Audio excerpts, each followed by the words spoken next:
తులారాశి జాతకులు మరొక 2 రోజుల్లో పెద్ద సమస్యల వలయంలోనే చిక్కుకుపోబోతున్నారు. తృతీయ స్థానంలో చంద్రుని యొక్క ప్రభావం ఇందుకు కారణము. దీర్ఘకాలికమైన పెట్టుబడులతో తగినంత లాభం పొందుకుంటారు. మీ పిల్లల అవసరాలు మీరు చూడడం ముఖ్యం. ఒంటరిగా ఉండి ఏ తోడు లేకపోవడంతో మీ చిరునవ్వుకు అర్థం ఉండదు. ఒంటరితనాన్ని పక్కన పెట్టండి. నలుగురితో కలిసే ప్రయత్నం చేయండి. ఏ నిర్ణయమైనా కుటుంబ సభ్యుల సలహాతో మాత్రమే తీసుకోండి. 2 రోజుల్లో నిర్ణయాలు కొలిక్కి వచ్చేస్తాయి.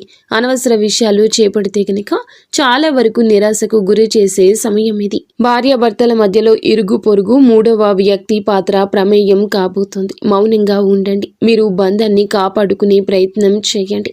మీ ఆలోచనల మధ్యలోకి వారిని తేవద్దు. నిత్యము కూడా విష్ణు సహస్రనామ పారాయణం చేసుకోండి. అంత మంచి జరుగుతుంది. మీకు ఇంకా ఇతరత్ర ఎటువంటి సమస్యలు, సంతాన సమస్యలు, భార్యాభర్తల సమస్యలు, స్త్రీ పురుష వశీకరణం కూడా చేయగలరు మా గురువు గారు.